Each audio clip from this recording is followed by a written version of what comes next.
IVM. I did my bachelor's, I did one master's, and while doing my first master's, I said, this is not what I want to do. So while I was completing my first, my second master's, then I did my first job, sucked at it. They were ready to fire me after 1 year, but still I spent 3 years over there. Did my second job, again, they were ready to fire me after 1 year, and I still stayed 3 years over there and worked hard. And I was asking myself the question, why am I not thriving? I'm not a dumb guy. I'm a reasonably intelligent guy. Why am I not thriving? Why is it that 3 o'clock in the afternoon, I'm looking at my watch and saying, when do I go home? And there wasn't even a dog waiting for me at home. And I kind of found purpose in my life at the age of 32 when I became an entrepreneur.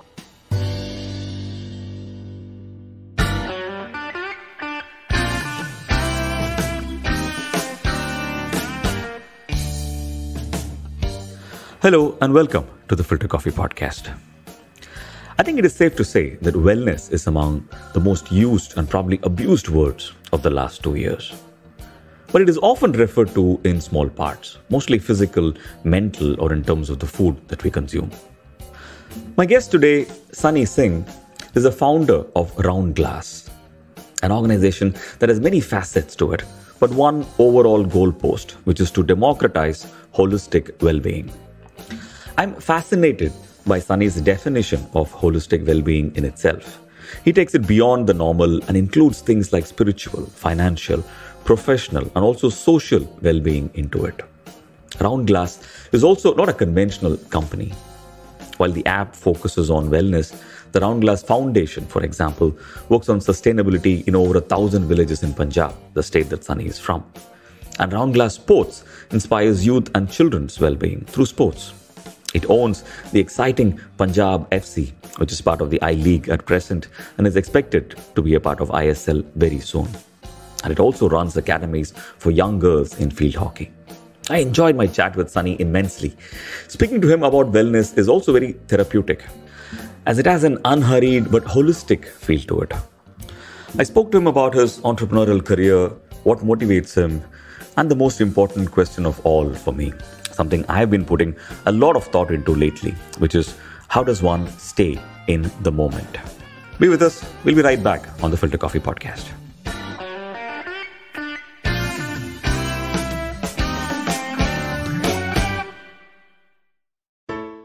Hello. It's been another great week on the IVM Podcast Network.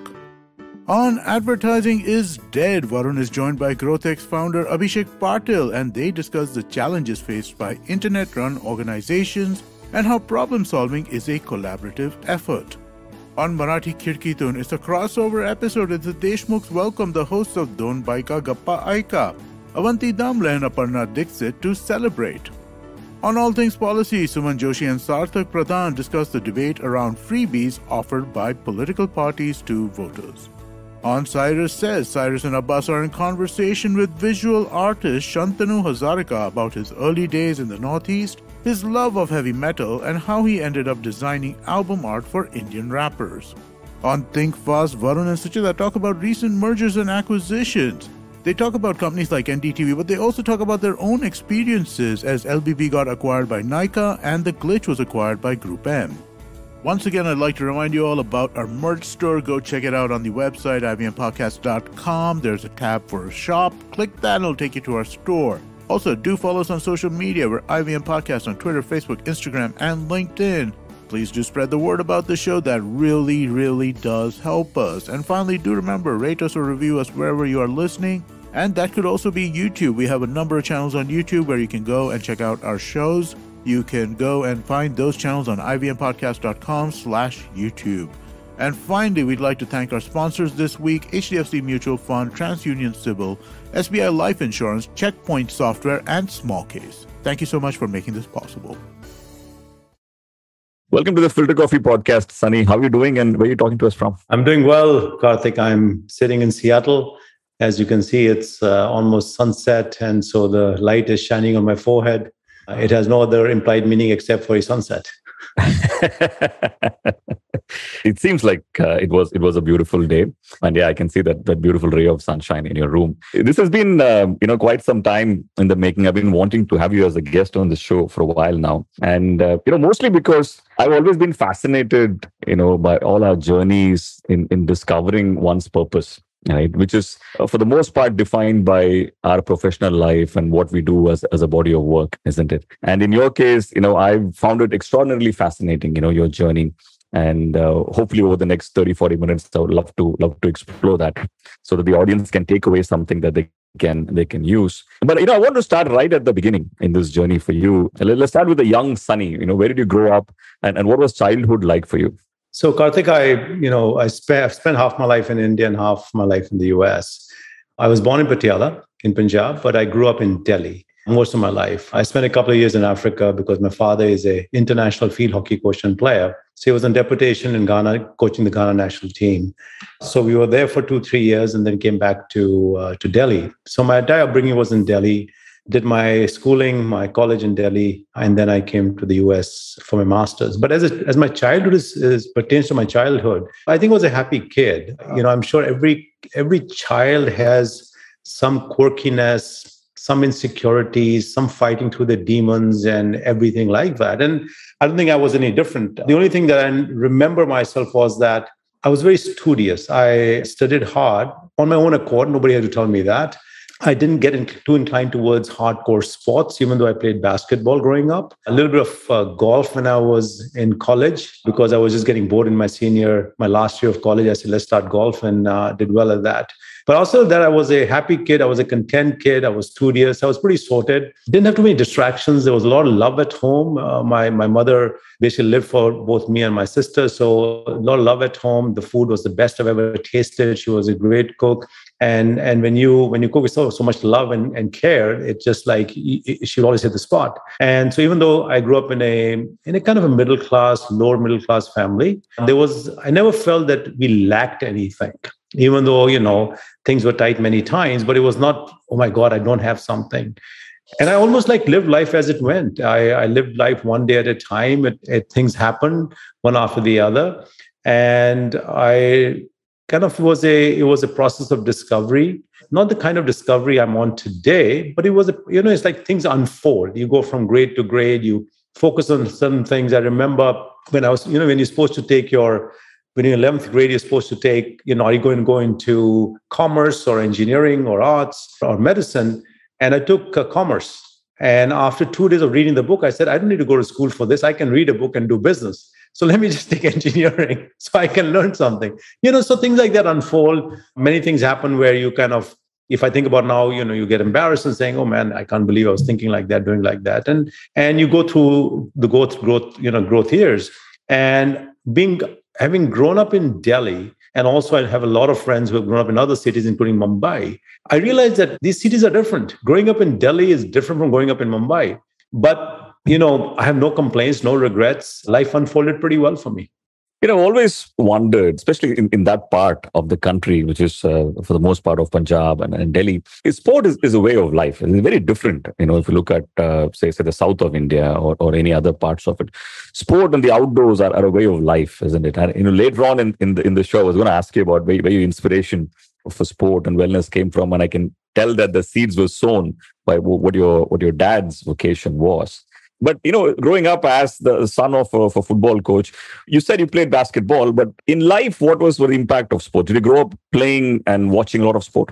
So from a sports perspective, I came from a sports family. My father was, like I mentioned, an international field hockey coach and player. He's, played in the Indian team, coached the Indian team. He's produced many Olympic players. Now, so that's very solid pedigree when it comes to sports. And he played the sport for the love of it, not for the money of it. When he played sports, they didn't have shoes. And he's been hit a lot. His front teeth are artificial. He's got stitches all over his head, knees, this and that. He got beaten up pretty bad because he was a very dangerous player, as I call him. And so here on one side, my father is an ultimate sportsman. I don't think he ever read a book in his life. How he graduated, that's a different story altogether. But he was very, very good, among the top in the country. And growing up, there was no pressure from my mom and dad to study hard or play sports and all. They didn't encourage me, they didn't discourage me. I'm fairly sure, and subliminally, my mom probably didn't want me to go into sports and go into more of a career-oriented kind of a path. But at the end, it was my choosing. Nobody ever influenced me as to what I have to do. But now coming to sports in my life, but I always enjoyed sports. I enjoyed watching football in the Football World Cup. I remember having, looking at Sports Illustrated and looking at the players from Argentina and Brazil and others and having those clippings and putting them on my wall. I loved watching good games. I was not a big fan of cricket. I'll go watch cricket once in a while, but never was a big fan of it. I was always a football fan. So the sports play a role in my life in giving me an appreciation of things where things are happening on a field, an individual sport or a team sport, and how do you see it, the strategy, the teamwork, the camaraderie, the high and lows of emotion. I'm sure they played a subliminal part in me growing up. My father coming from a sports background, I never knew how good my father was till his friends told me. He'll never talk about his game. I never saw his clipping, but his friends started telling me when I was in high school, do you know how good your father was? I said, no, he's never talked about it. And for my father's friends, I came to know how good he was. And even if I probed him, he will just brush it off and say, yeah, blah, blah, blah. And but he has great stories to tell. So, but I'm sure that there was a subliminal kind of a residual effect of him being a great sportsman, mean that he was very competitive. He was very good, very talented, and very tough. And that kind of the osmosis of the character that he represents, I'm sure had an effect on me, except he did not talk about it. It was all his actions, his words, his disposition, his mentality, his calmness, his ability to kind of and he's one guy that even if he cuts you on the knees, you want to give him a hug. He's so good at cutting you down if he wants to, yet he's full of love and very saintly. So much so my friends love him more than they love me. They prefer his company than mine. So I'm sure it had a subliminal effect on me from his disposition and how he led his life. And I'm sure watching sports had an effect on me. And I'm a big sports fan. I just have sports that I like. And of course, when we talk about later in my life, we're doing big things in sport. And probably there's a sum total of those things that happen. And I have some interesting stories on that too. But I'm sure they all had an effect and an impact on me growing up and shaping me. Recently I've been spending a lot of time about how all of us in many ways spend a lifetime, trying to emulate or say something to our parents, right, from an aspiration perspective. I'm also, fascinated, Sunny, by, finding, like I said at the beginning of the episode, right, like finding the purpose of what we're trying to do, right, or what are we here for? And purely from a work perspective, I've always found that discovery sometimes happens subconsciously. It's a series of decisions you make. It's never one fine day where you pivot your career like that. And when I look at your journey, from there, you go on into working for organizations like Microsoft and a few others. And then at some point, healthcare becomes a bit of a preoccupation for you, a problem that you want to solve. Talk to us a little bit about that phase of your journey. Yes. So, fast forward, I did my bachelor's in India, came to the US to do my master's, did a couple of masters. And I think, Karthik, what you'll enjoy hearing is this, and your listeners. Till the age of 32, and I went to, I had a great education and nothing to scoff at. But till the age of 32, I was a lost soul. And let me tell you why I say that. I did my bachelor's, I did one master's. And while doing my first master's, I said, this is not what I want to do. So while I was completing my first, my second master's, then I did my first job, sucked at it. They were ready to fire me after 1 year, but still I spent 3 years over there. Did my second job, again, they were ready to fire me after 1 year, and I still stayed 3 years over there and worked hard. And I was asking myself the question, why am I not thriving? I'm not a dumb guy. I'm a reasonably intelligent guy. Why am I not thriving? Why is it that 3 o'clock in the afternoon, I'm looking at my watch and saying, when do I go home? And there wasn't even a dog waiting for me at home, right? And I kind of found purpose in my life at the age of 32 when I became an entrepreneur, because I realized I'm not a corporate guy. I'm a corporate misfit. I'm an entrepreneur at heart, and therefore I must pursue what I really believe in. And my passion was being an entrepreneur, solving problems that I believed in. So I found purpose at the age of 32. And thereon I started my first company called Edifex, which was in the health tech industry. And what happened was that, it was a few years, 3 years into the company, that we, instead of being a one all industry kind of a company servicing all industries, we started focusing on healthcare because there was a need. We saw the need was big. we loved the problems that they had, and we want to solve those problems in what Edifex did with data and workflow and analytics. And therefore, we dove into healthcare, and we never looked back. And so my entry into healthcare was almost like serendipity, because on one side, we were, I started the business, I started my venture, figuring out a purpose as to what the company should do and focus on to kind of, grow and scale and whatnot. And up comes the healthcare industry with a concept called HIPAA, which was a mandate. Yeah. And we said, we can solve this problem and solve it really well. And we started looking into it, and it just sucked us in. And we became a healthcare company a few years into the company. And in the process, learned a lot about the healthcare industry in the US, in India, globally. And it was a great journey. And I tell people, everything I've learned in life were in the first 5 to 7 years of Edifex. It tried me to the hilt. And we'll talk about that. But Edifex was a company that put me on the path of really understanding healthcare and what it means to people. How does the industry work? How does the business of healthcare work? And it was quite a revelation. Yeah. And Edifex continues to be a fast-growing, profitable organization. I remember the HIPAA phase, because I used to be in management consulting at that point, and I was exploring the auto ID and the RFID markets. I saw that almost every industry was thinking of what can they do with HIPAA, around that time, right? And what are the opportunities that will open up for them? But, going back to my question to you, was it always going to be about healthcare? Did you, when you decided that you're not a corporate person at heart, were there other things that you probably explored and did not probably pick? When I decided to become an entrepreneur, the question became, what do I focus on? And so I said, okay, let me do technology transfer to India. India was opening up to foreign companies and whatnot. I said, one point, I said, let me take Starbucks to India. And this was way back in 94, and here I'm talking to Starbucks exec and saying, I want to take you to India. And they had a chuckle on their face and saying, okay, they had no interest in India. They were really establishing themselves in the US. And so I would talk to a few companies and say, but then I realized that's not my passion. That's not my background. That's not my passion. And then I said, what is my background? What's my passion? It was software. I was good at electronic commerce and technologies that relate to electronic commerce. I said, okay, let me get into the whole idea of electronic commerce and how data is processed electronically in the software world.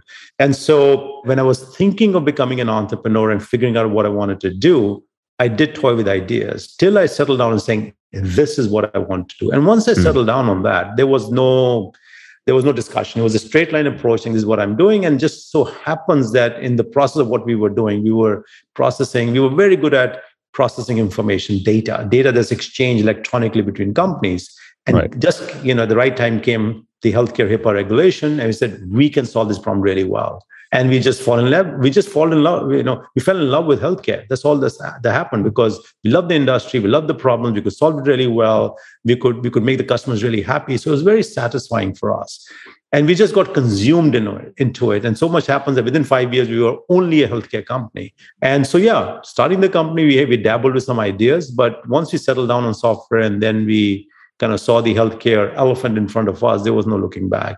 Right. Yeah, I can imagine how it is given its advantages and disadvantages, especially in North America. I'm assuming it must have been such a delicious problem to solve, in many different ways. At this point, Sunny, I just wanted to talk about something else, which I know is very important for you, and that is there is a concept of wellness, right? Which if I were to define it, I would probably say it is being at peace with oneself, physically, mentally, and spiritually. Well, it will become a big part of your other venture, which is RoundGlass, which we'll come to in just a bit. I want to talk to you about your own personal wellness journey, because it seems like, from what you said, you grew up in a fairly comfortable childhood, right? Where you had great education, a loving home, and everything else. But what was your journey of wellness like? So I'll step, one step back before I come to the journey. So I started at Edifex, went to the ups and downs. We were on the verge of bankruptcy in 2000, 2001. 9/11 happened in the US. We went through a lot of turmoil, but we survived. We never declared bankruptcy, never shut the company down. We survived. And that's another story in itself. And that kind of defined me in a way. What is my character? What's my DNA? Who am I? And that kind of centered me. And I realized that for me, whatever I do in life is not motivated by money. It is not motivated by, I want to be up there. It was motivated by, I see something in front of me and I want to genuinely, properly, in a straight line approach, solve that problem and do it well. And my customers should love it. I should not shortchange them no matter what. So my customers are always successful. So they kind of define me as a person and how I think of business, etc.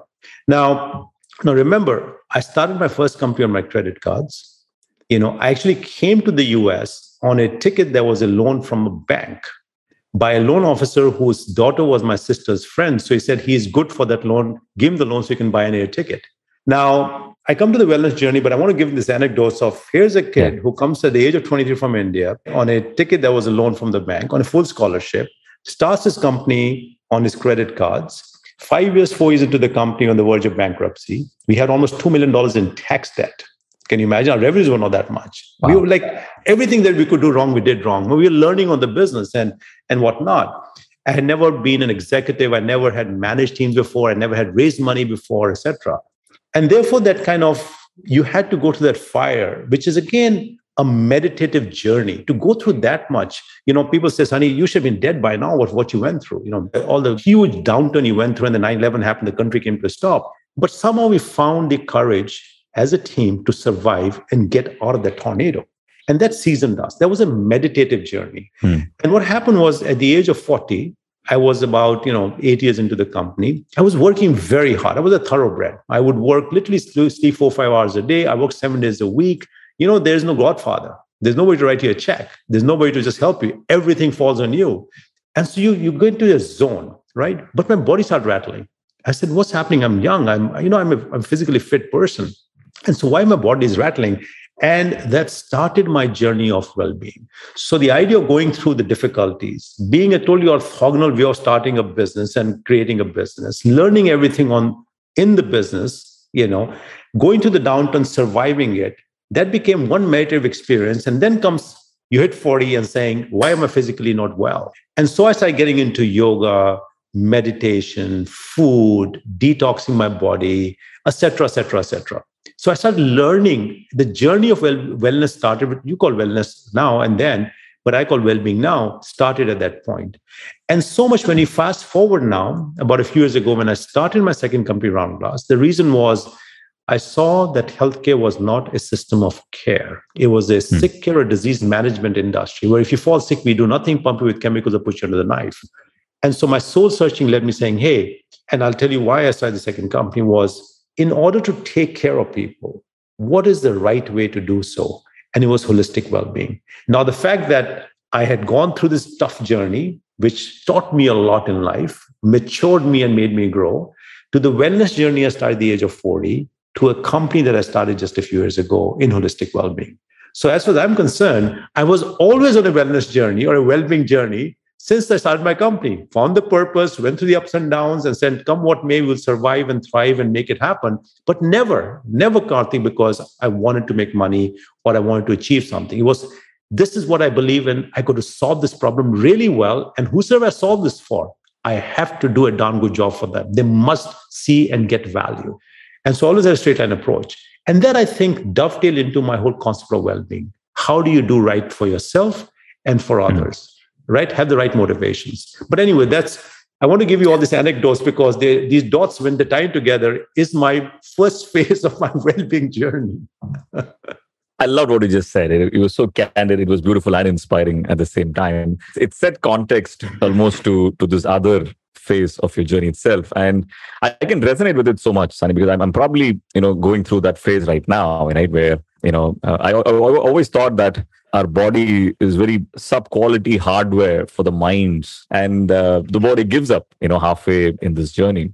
And I'm trying to figure out, how it can work as a whole better. I'm probably going through that phase that you just explained. But in this personal, I'm going to go away from professional and just talk about you as a person. In this well-being journey, what are the things that made it possible for you to do, which if you had not taken this journey, you wouldn't have been able to? What did it move the needle on? So, it's Karthik, you mentioned that you're also in a way going through a well-being journey. And I think almost everybody is purpose to some or more extent. You might be purpose, and I'm not talking about you, but I'm saying one might be purpose in saying, my purpose is that I just want to make a lot of money.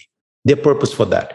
Nothing right or wrong about it. So we say, I'm purpose to marrying a great person and spending my life with that. I'm in search of that person. That's it. That's a journey. That's a well-being journey. Something that will make you whole.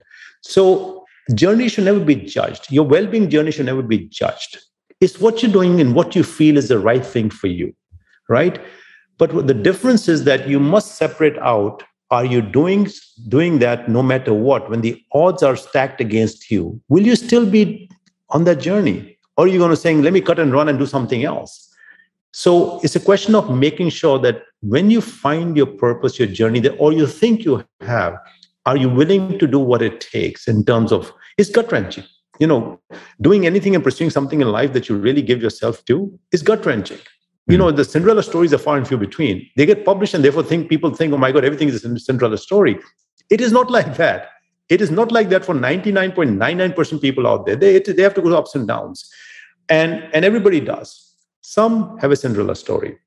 So as far as I'm concerned, when it comes to my well-being journey, it is, I consider myself very lucky. Yes, I've gone through lots of hardships in life, and I thank nature and the powers to be for that, because it made me who I am. I like the person I see in the mirror, right? Because I have taken a straight line approach, I've done right, I've been seasoned, and all the hardship that came to me and my way, in effect, made me grow and think the way I think, and helped me discover myself. Because one of the most important things, Karthik, is, and I'm sure I can guarantee you thought about it, just the way you're running a podcast, etc., and the kind of things you do. Who am I? Why do I exist? And when you look inside, this is the first question that's come to you. And be able to discover who am I, to discover your foundation upon which you build your purpose and you look at the outside world. You can't ask for anything more, because what happens when you do that? When you embark upon the journey from within out, you are centered, you're in harmony, everything else is a happy place. So you don't look at somebody's car and saying, oh, I should have that car. No. He has that car. I'm so happy for him. But if I like cars, I will find the best darn car I can afford or rejig, and I'll drive it. We look at somebody's great house saying, this is a lovely house. I'm so happy you have it. You are so healthy. I'm so happy for you. You got beautiful children. I love it. This is so great. You love everything out there because you are in harmony inside, because you're living from purpose, from a foundation of who am I? And I think that's what happened for me. And so once I found who am I found my raw ingredients as to what makes me Sunny Singh. Everything else was very satisfying. As human beings, Karthik, we always go through the emotion of jealousy or something. I want to be as successful. But those are fleeting jealousies. They come and they go. They don't stick. Because as human beings, you will think, you'll be critical. All these emotions will come. The question, do they stick or they go? Okay, it's like a highway. They keep going and they never stick around. There's no stop over there. So I went through that maturation phase too, to the point where anything has doesn't matter to me. I'm very happy with whatever I have or don't have. When I had nothing, I was happy. When I have something, I'm happy. If I have a lot, I'm happy. That was my well-being journey. And that's the journey that's why I think I'm very blessed, because I'm on a well-being journey where I discovered who am I, and I'm living off that who am I with a sense of purpose. It is therapeutic listening to you talk about this, I have to admit. And I can see, what a beautiful place, you are in. And in the spirit of what you just said, I'm extraordinarily happy, for you. Somewhere this realization, was this also the birth story of RoundGlass? Talk to us a little bit about those days. So RoundGlass for me is, as much as it is a company, it's a concept. It's a way of living. And so for me, RoundGlass and Sunny and RoundGlass and me is synonymous. It's like my life is RoundGlass, RoundGlass is my life. And I say that in a way that I created RoundGlass, I founded RoundGlass with the purpose of saying, how can we serve humanity to take care of them? Because healthcare was not. It was a sick care or disease management system. So I said, in order to take care of people, the answer is holistic well-being. What do we mean by holistic well-being? Physical well-being, emotional or mental well-being, social well-being, spiritual well-being, financial well-being, professional well-being, planetary well-being, community well-being, the way we define 8 pillars of well-being. How do you enable all of those things for holistic well-being? Number one. Number two was, how can we service humanity truthfully and honestly without an implied, I got to make money, how do we not shortchange them while creating a sustainable business? Another part was that we said, that this concept called RoundGlass, showing people how to live through holistic well-being, on a foundation of holistic well-being. And why? Because my fundamental premise is we have forgotten how to live. The epidemic of our time is and not COVID. COVID was just basically proved to us the emperor has no clothes. The epidemic of our time is a modern lifestyle, which is killing us. If you look at all the modern lifestyle diseases, depression, anxiety, stress, diabetes, blood pressure, cardio, back pain, and cancer and whatnot, this is a byproduct predominantly of a modern lifestyle. And when that happens, you don't have the faculties mentally, physically, etc., spiritually, to deal with life, because you are just in a constant state of chase, next meeting, the next car, the next title, the next career, etc. And what you forget is you are leaving your own focus on your own well-being way behind, which is, by the way, what you're working towards, living from joy, reclaiming the joy that is within you and around you.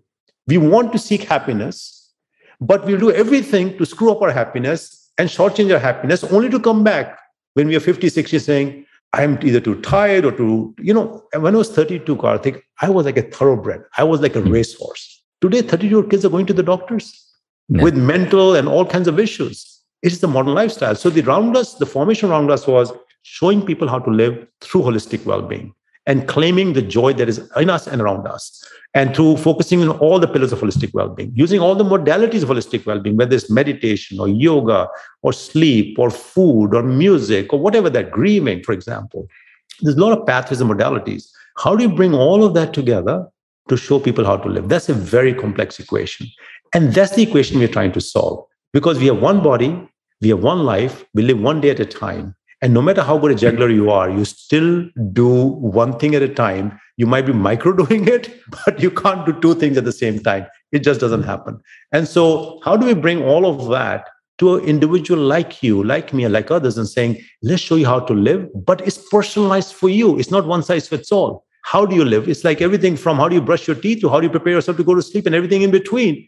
And while you're sleeping, all of those things, we don't even sleep well. We don't even prepare ourselves to go to sleep. We just believe that we are invincible as human beings till we start breaking down. So it's one side is awareness. It's one side giving them the tools that they can use to live well, put them on a journey of holistic well-being, make them into a seeker. Let's start seeking holistic well-being. In the process, you experiment, you try different things, see what works for you. And as you graduate on the journey, as you undertake that journey, you become your own teacher, because you start listening to yourself. You listen to your body, you listen to your inner voice. You just focus inward while living the external world. You become your own teacher. And so my intent, RoundGlass's intent is very simple, to make everybody in the world a seeker of holistic well-being. And I tell you, Karthik, I'm a seeker. I'm no guru, I'm no teacher, I'm no expert. No matter how much I know, I believe my best growth is ahead of me. Can you believe at 58, I'm saying my best growth is ahead of me, and I'm a seeker, and I'm loving it.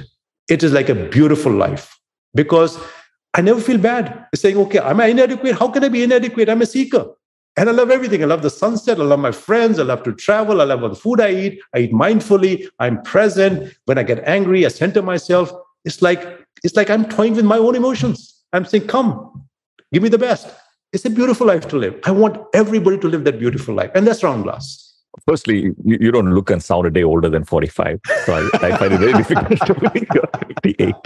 Secondly, when I look up RoundGlass, I can see that it's not the typical startup or a company. And in many ways, it seems like the extension of the person that you are. RoundGlass seems more like an expression of yourself rather than a company, so to say, right? And, it's very clear to me with how you defined it in terms of what the purpose is. And one rendition of that, which is the app, is something that I've spent time, I've tried to experience that. And I love that journey, because it is at the same time solving for tactical questions I might have on, whether it is food and wellness or meditation, etc. But it was also, when I wanted to, handholds me into a longer journey. Like, for example, the aspect that I really like in the app is the conversations, that you bring to life. Right? Some of them featuring you, some of them featuring other people who are experts in different paths, so to say. How do you measure success in an endeavor like this? Right? What is, in our world, we keep asking the question, what is the return on investment? What is the KPI, etc.? But for a journey at a higher road like this, how do you measure success? So, no, that's a very good question, Karthik. So, one is that, and I love your phrase, is an expression of myself or expression of self. I think I'm going to use that phrase. So, you give me something new to use that I'm going to tell people because it's 150% correct. It's an expression of self. Now, coming back to the question you asked, how do we create a sustainable business? What success really means? Because in holistic well-being, there's no destination. There's no milestones. The destination is death. Right? You die, and then if you believe in reincarnation and second life and third life, okay, then this life continues. If not, that's the end. So there's no sense of chase in holistic well-being. Now, if I come back to the company has to be sustainable, and therefore there has to be a business model of how it makes money, so it can fund itself, it can feed its associates who can put food on the table, etc. So two things. The way we look at the company success is the question of how many people have become seekers and whether they're using the app, which is RoundGlass Living, or they are attuned to the well-being journey that I'm evangelizing, holistic well-being through living with Sunny, irrespective of what path they are taking, or both. If they have become a seeker and RoundGlass has helped them, either through the evangelism that I do through living with Sunny, or through the app, and they're using it and they're finding usefulness in it, and they are centering themselves and they're on that path and become a seeker, we have won. How do we know that? Because they are sticking around. They come back home. I want people to call RoundGlass home. So we want to say, welcome home. And they should love us. They should fall in love with us. They should fall in love with our app. They should fall in love with living with Sunny because we are doing the right things in the right way for them.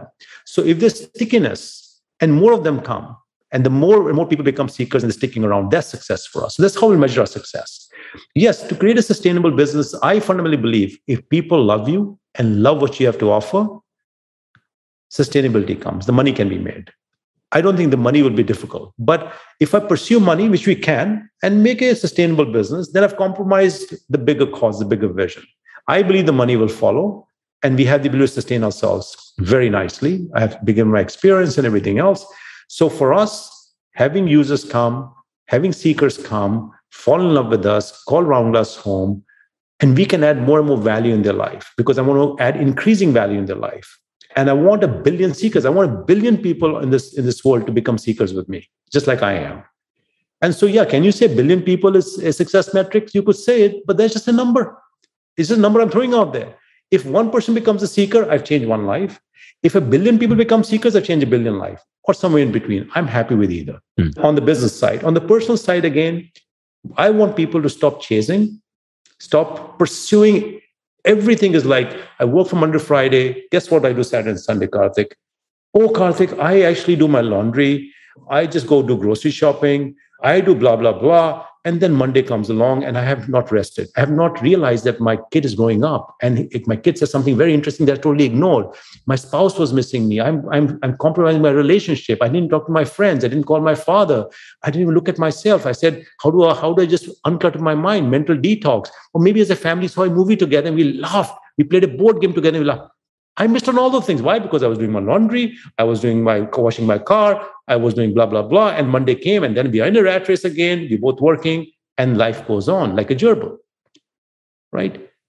I want to prevent people from falling off a cliff because of the modern lifestyle and center themselves as saying, nothing wrong in being ambitious, nothing wrong in pursuing whatever you want, a nice car, house, etc., but not at the cost of what's most important to you in life. That is you and the relationships you are forming with your family, your kids, your spouse, your parents, your friends, humanity at large, and the planet we live on. That's most important. In the process, do whatever you want. And I tell you, when people are centered like that, and you will experience happiness every day, the rest falls into place. I'm a byproduct of that rigor and that thinking and that process. I never woke up in the morning, any morning in my life, and saying, I want to make X amount of money. I've never done that. It just so happened I pursued what I loved and did it in the right way and took a straight line approach. I was patient. I was happy. Karthik, when I was doing my master's, my first scholarship was like $253 a month. I was living like a king. Then they increased it to a full scholarship, $530, $550 a month. I was living like a king. I got my first job, $24,000 a year. I lived like a king. Then somehow my salary became $100,000 and I was living like a king. So no matter what I had, I was living like a king. So today people can make $250,000, $500,000. But I was happy in 230, and I probably was happier. I have more problems and more tensions today.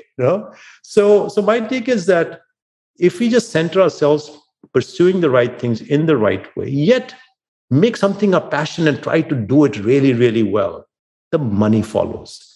The material gratification follows. But if you pursue the material gratification, your soul is hollow. And therefore, you're always in a chase and you will lose out on your relationship, on your kids. They'll grow up without you. Your parents will, not know. It's like, when's the last time you talked to your father and mother kind of? You'll ask my friends, hey, when's the last time you talked to your dad? And they look at me saying, who the heck are you? I said, well, thank you very much. Call your father. Let's call your father right now. Let's call your mom right now. Let's say, I want to say hi to him. So that's what's important. And if you do that, trust me, life is so good. People don't realize we have so much available to us that doesn't require money. Yet we are in a chase of something to only get that's already in front of us. It's like reclaiming the beautiful sunset I have outside. It's sunset and it's gorgeous, right? All I have to do is sit out and enjoy it. It's free and it's gorgeous. It's better than any car, any house, any clothes, anything you can see, right? That's what this is all about. It is beautiful. And it is also beautiful because it comes at a time when I'm pursuing this concept of essentialism a lot, which is, in many ways what you just said. But if I had to say it, will probably be at any given point, ask yourself, is this the most important thing you should be doing right now? And in the last few months of my asking myself this question, I always find the answer is it is not that email. The answer is probably a nap or a run or calling my mom, right? Ever since I'm making those changes, you feel so good about the day, isn't it? You feel like you invested the time in the right way, right? So in that sense, what you just said was beautiful. Yeah, I want to move this conversation back to Punjab. We haven't gone there in about 30 minutes or so. And it's very clear, if someone were to understand what you're doing in towns like Ludhiana and cities like Ludhiana, and also listen to you, that you're very serious about giving back, to the place where you came from. Well, there are many different things. Sports seems to be one of the ways in which, you want to give back to that part of the world. And I'm fascinated about that on two counts. I mean, one is, part of my job is also sports marketing. And I know some people get consumed. They spend an entire lifetime running a sports franchise successfully, especially at a grassroots level. Here is one of the things, that you do. I want to talk to you about that. And also, why did you make that choice when it came to the society and that in Ludhiana especially? Why the choice? Just to put this in perspective, you run the Punjab Football Club, which is part of the I League, and you're also doing a lot of work with girls in hockey as well. So talk to us a little bit about that journey. My take is that as a company, this concept called RoundGlass. So we're doing what we're doing with our vision and what we are here to serve. But also, I believe that every company should take ownership of a social initiative, one or more or a part thereof, and saying, this is a social cause that we passionately believe in the community we serve or the problems we solve, et cetera. And then they take ownership of solving that problem. Now, it's one thing to write a check to a foundation saying, okay, we're doing a CSR, you handle it. Nothing wrong with that. I believe that companies should own the problem and solve it. And they can partner up with foundations or charity organizations, et cetera, but they should own it because companies are really good at solving problems. Now, that being said, and we can debate that, but let's just put that aside for a second. The way I looked at it was nature and God have been very kind to me. And I said, am I giving my kids a reason to look into my eyes 15 years from now and say, Dad, thank you? They do not. Our kids today have no reason to look into our eyes now or in the foreseeable future, say thank you to us because we are destroying the world for them. We're destroying the planet for them because we're too greedy. There's consumerism, there's social media, there's a lot of things at play. And we are not creating a more beautiful world for them. They go through the industrialized schooling, industrialized college, corporate world, and the corporate ladder, et cetera, et cetera. We are not saying it is your life. How can I help you make the best life possible? Not from a material perspective, but from a holistic perspective. Because our kids today are going into schools and shooting other kids. They're going through mental duress and depression, and you name it. It's getting worse and worse and worse. So what are we doing for the next generation? Our own kids. We're creating a bad future for them. So I had decided that after my first company, where I was very busy creating the company, I said, okay, now how do I give back? For me, I had gone to India between 2014 and 2019 for 5 years. And I come from Punjab. I was born in Patiala, but I grew up in Delhi. So in the backyard, our corporate offices in India were in Mohali. And I said, okay, well, number one, India is the most biodiverse countries in the world. I said, look, We are among the most biodiverse countries in the world, but our biodiversity is shrinking. We are not aware of it. We are not proud of it, and we don't love it. And when I say, doesn't mean that some people don't. In general, that's the trend. I said, what can I do about it? And being an entrepreneur, I saw a problem. I said, I have a solution. Let's put together a team. Let's start showcasing the biodiversity of India, conservation, wildlife, impact stories, human stories, etc., in a very educative, entertaining manner, and let people know how rich a country India is in biodiversity. Let people be proud. Indians should be proud people about the biodiversity. They should thumb the chest about that, if nothing else, and saying we are among the most biodiverse and we love it, we are proud about it, and we're going to protect it, right? That addresses the secondary issue of sustainability and stuff like that too. So we formed a team. It's in fourth year. And we have a lot of great content we have generated, and we plan to continue doing that for the foreseeable future and forever. The second problem that we looked at was sports. Now, we created a sports academy. It's an elite academy, and with the focus on football. But because we're building the infrastructure and the program, we have added field hockey and tennis, and we'll add other sports, but it's a football-centric academy. And I said, how can we create an academy that focuses on the holistic development of the children? Not that when they are done, we are done with them, we can't commercialize them, we throw them away. No, but we bring them in and we will get them the first job. Say, play football, give it all, we will educate you, we'll get you to college, we'll get your first job. The first job might be a professional footballer, or you might come and work with us in our own company in sports, or we'll get you in a corporate job. That's when our responsibility with you is over. So we have a residential academy, our own chefs, our own nutritionists, our own coaches, our own performance staff, our own learning center, our own teachers, etc. We run the whole program. And they pay nothing for it. They are there because they are best in football. And what happens is that the focus is the holistic development of the child, not to produce great footballers. The great footballers is a byproduct of having the right program. And I want to take India to the World Cup by 34 or 38. I said, let's take India to the World Cup. And let's combine forces and work with anybody who wants that aim and vision. And we'll work with them. And if we can do that, it'll wake up a country. It will wake up a country of 1.5 billion people that India has gone to the World Cup for the first time in his career, in his life. And imagine one of those players become a Premier League or a La Liga player, 1 billion followers. He'll purpose the youth. The collateral benefit is purposing the youth. So what is the vision of creating an academy in Punjab to purpose the youth of Punjab, to give them a reason to get up in the morning and saying, I am proud to be of this state. I'm proud to be an athlete. I like this role models. I want to imitate this person. Our footballers are good-looking, smart, fit people. I look at them, I say, wow, that the energy is infectious. If they're doing that to me, I wonder what the other kids are feeling. Boys and girls playing football. They'll say, my God, I want to be like that person, right? And so that's the intent. So the academy is done for the right person, right reasons. It is fully paid up. They don't pay anything. And yes, we can take India someplace. That'll be great. If we can create great footballers, that's great. I think all of that will happen. So that was a second. Sports was a second. And Punjab FC is our club that is part of the academy, is all focused on youth. Then the club is Punjab FC that plays in I-League. Right. And hopefully they'll play in ISL very soon. The third that I'm probably extremely passionate about is the work in Punjab. So our intent is that we will take all the 12,571 villages in Punjab and make them eco-sustainable. That means environmentally, from a soil, water, and air perspective, clean. The water tables are depleted, soil is very polluted, and then the air is not clean. And then make the villages financially sustainable. So make all the villages eco-sustainable in 20 years. Everything we do in RoundGlass is 20 years, first phase. Everything. There's no 1 2 years, it's all 20. I said, let's make that happen in the next 20 years. And so we have programs on learning. We're making our kids globally aware. Not teaching them how to open a book and read. We're making them globally aware of how the world functions. We are having girls and boys come and play sports for 2-3 hours. I said, okay, why don't you draw 4 lines? And I was debating with my team when I was in India. I said, okay, go to a village and draw 4 lines, put 4 poles and give them 4 footballs. See what happens. 30, 40, 50, 60, 70 kids, boys and girls playing together. Girls were never encouraged to come and play, but they were all playing together for 2-3 hours. I said, what did they do otherwise? I had no clue. I said, okay, they continue playing, put the nets up. If they continue playing, get them a coordinator. So what was 4 by 4 by 4? We had dozens of villages. Now we almost have 200 more villages. The girls and boys playing football. That's all it took. It's not an expensive proposition. We have programs on tree plantation. We plan to plant 1 billion trees in Punjab.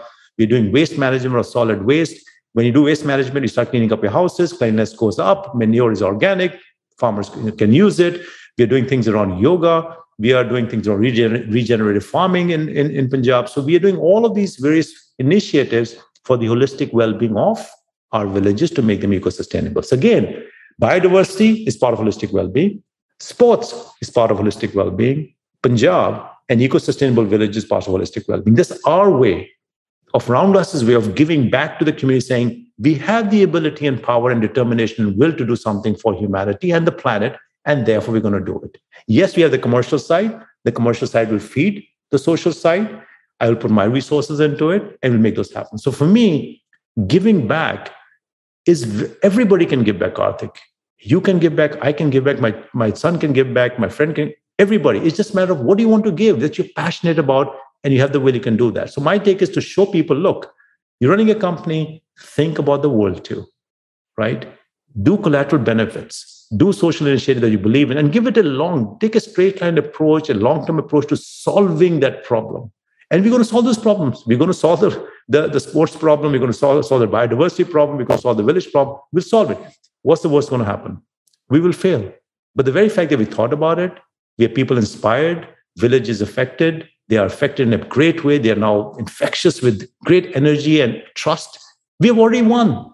So we can't lose. We have already won. The fact that we started it and we have now reached 1,200 villages, we've already won. And that in a short span of 5 years, we've reached 1,200 villages. Wow. That we've impacted. So that's my take is that, I could just start another company and say, okay, I want to make it a unicorn. I want to do this. There's no end to it. Then what? Only to make my kids be rich. And then what?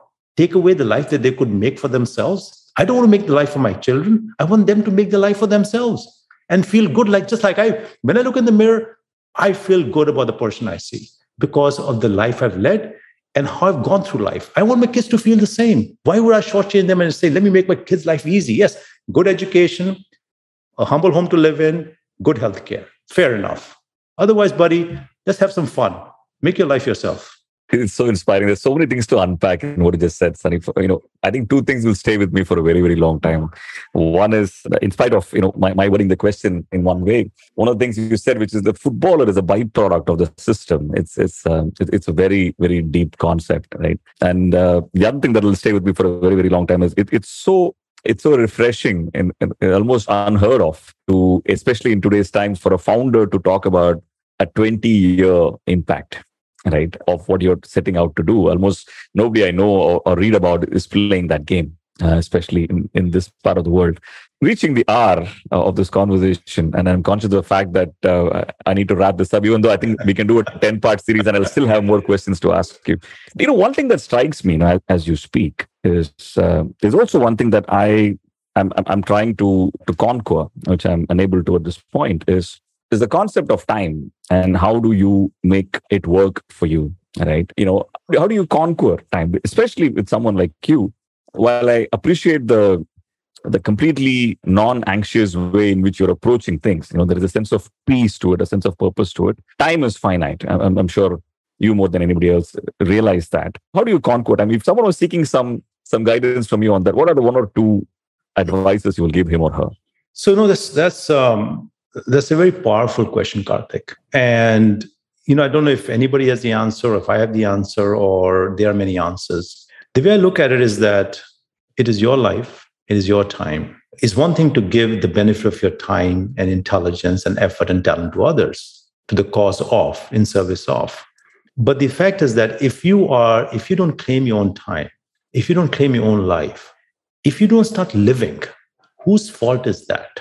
No, sometimes, we get busy. You work hard because, you have a job, you're starting a company, somebody's ill. Could be any number of reasons you can get consumed.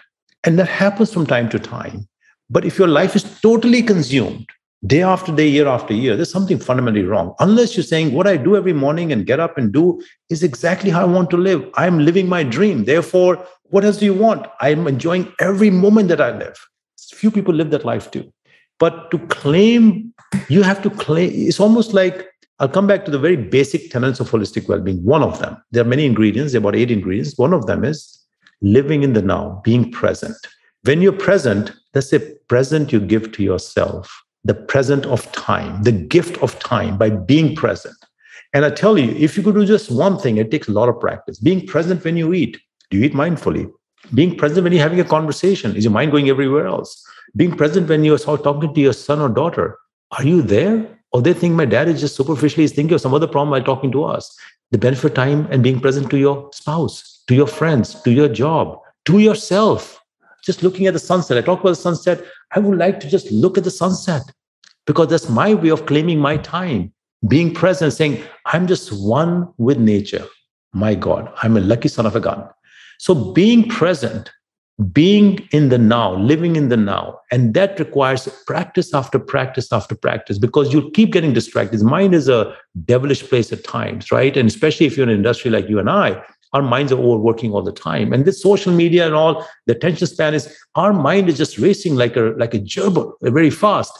And so the world is not doing us any favors. We have to do ourselves that favor of giving ourselves the gift of living in the present, in the now.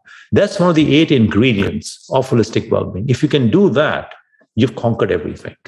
And how can you do that? You can do that by saying, when I eat, I want to enjoy every bite. I want to taste every bite that I eat. And I'm not going to be distracted with watching TV, etc. It could be at night, I sit down and I journal my thoughts. I express gratitude. I reflect. It could be when I get them in the morning, I do some stretches and then I just give 5 minutes to myself. How lucky I am. I just got up. Millions did not. They died in their sleep. I got up. Let me just enjoy. Let me just breathe and just enjoy that 5 minutes, that 1 minute, that 30 seconds. When you start that, and I also have another tool called If You Have 24 Hours to Live. And we can talk about that if not required. But these are small things one can do. The small nudges, the micro habits that you form in the process of you saying, I own my time. I've claimed my time, no matter how busy I am, but I always in control of my time. It is not like a runaway train. I would love to, if not in entire detail, because it certainly sounds like a longer conversation. I'd love to dip into the 24-hour piece you mentioned. What is it? People saying I have to have a teacher and this and that for well-being plan. No, none of that nonsense. Right. You can create your own well-being plan by saying, I have 24 hours to live. What would I do? Shut your eyes for 5 minutes, saying I have 24 hours to live. Every thought that comes to you is saying, hey, I want to talk to my father more. I want to call this friend and I was very nasty and I really broke his or her heart or really, let me call and say, apologize. I was sorry. Irrespective, doesn't matter who's right or wrong, but I'm sorry that I did not just spend more time with you. You talk to your kids a certain way. You enjoy that single malt whiskey that you've been saving and saying, hey, let me just truly enjoy it now for one last time, right? I'm going to eat this best biryani that I like or the best dessert I like, my gulab jamun, but I'm going to really enjoy it. Things that will come to your mind are the things that are most important to you in life, and they should be most important to you. You start doing that for a month. Just focus on that, nothing else, besides doing a job, etc. Then after a month, you say, okay, I now have 1 week to live. What would I do? Practice that for 3 months, maybe 6 months, and then say, okay, I have 1 year to live. What do I do? That becomes your start of a well-being plan. And what happens is when you think 24 hours and you practice it for a month, your habits will start forming. Then you extend that. The same things will come part of that and you will add to it. You'll see it just happens automatically. When you have 1 year to live, you'll still have the same thing, we'll add to it. If today you and I said, Karthik, we only have one year to live, trust me, our lives will change a lot in spite of us being seekers. We'll change our life. Yeah. Even you and I will change our life. That's all there is to it. And you become your own well-being teacher. That's your well-being plan. You don't have to pay anybody for it. And the yoga and meditation comes way back. That's like very complex. Low-hanging fruit is 24 hours to live, and then you graduate from there. Beautiful. Great. At some point, I would love to double-click on this and do another hour's discussion just on this. It's a fascinating concept. Sunny, we usually end the episode by asking our guest what he or she is watching, reading, or listening to. Especially for a seeker like you, there must be a lot of threads you're pursuing at the same time. Talk to us about some of the things that are keeping your attention at this point. So I'm not a reader. I'm a great book collector. If you recommend me a good book, I'll buy it. I 100% guarantee I'll buy it. But I'll put it on the shelf and I have a great book collection. I've not read a single book in the last 30 years. So books are aside. I watch movies, etc., but put that aside. I'm loving the journeys I take. I just came back from a nature journey in Botswana and Cape Town, where I looked at nature from a very conservation perspective, the wildlife, the ecosystem, the termite mounds, and how the animals behave and how the ecosystem exists and how everything is in harmony. So it was a nature journey we chronicled, and we're going to publish it very soon, where I went with a photographer, videographer, a writer, and a conservationist and saying, let me look at nature very differently. And that was my second trip to Botswana. but a total revelation. I did a trip to Ibiza. Now, people go to Ibiza to party. I went on a spiritual journey. I discovered the spiritual side of Ibiza. I did shamans and I did sound baths and I went to a grocery store with no plastics is used. And I said, wow, this place has great energy, right? Whereas everybody think of Ibiza, I'm going to just go and party. I said, I have discovered a new world over here. So what's fascinating and keeping me alive nowadays and truly excited about is discovering the world of well-being and bringing it to the masses. I discover it, I live it, maybe I make people aware of it, make them inspired about it, and maybe they'll start living and become as a seeker. So for me, traveling the world, meeting really beautiful people, understanding the culture, understanding the history, understanding the heritage, whether it's people or the places, and then incorporating that into my life. Wherever I go, I find the best healers, the best practitioners, and saying, let's chat. And they're saying, hey, they have some modality. I said, well, I'm game. Let's work on me, right?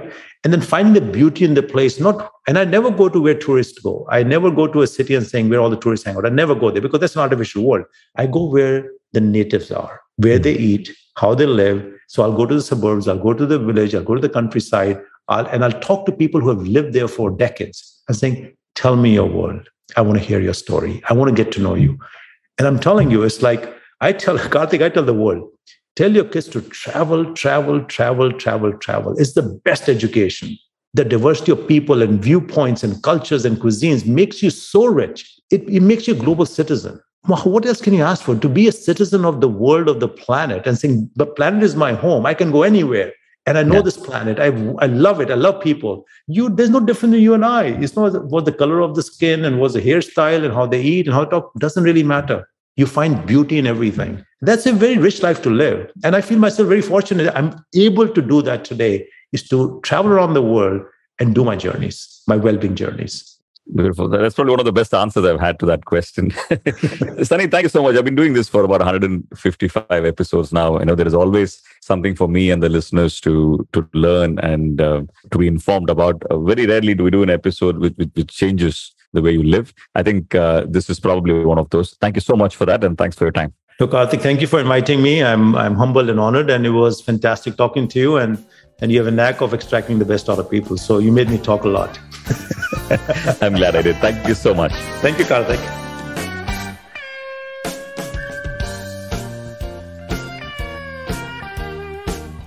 If you like this podcast, don't forget to check out other interesting podcasts on the IVM network.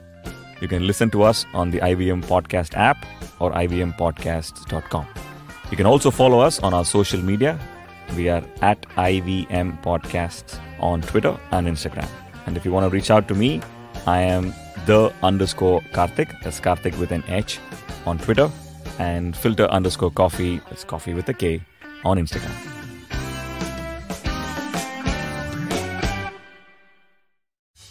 Sneakers, there's so much more than just footwear.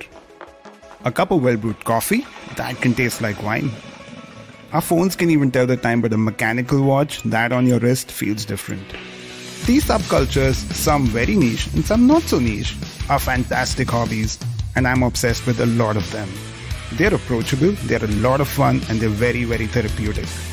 My name is Anish, I'm the co-founder at Swami, a homegrown beverage brand, and I have many such niche interests, which I will explore with you on this podcast, aptly named Anish Thing. Anish Thing, every Tuesday on the IVM Podcast Network and all other major podcast platforms.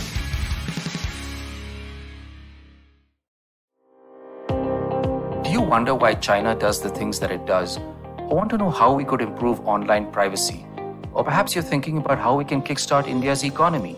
If you'd like to search for the answers to such questions, check out All Things Policy, a daily public policy podcast that covers everything from employment figures to aircraft carriers. Tune in from Monday to Friday for new episodes and fresh takes.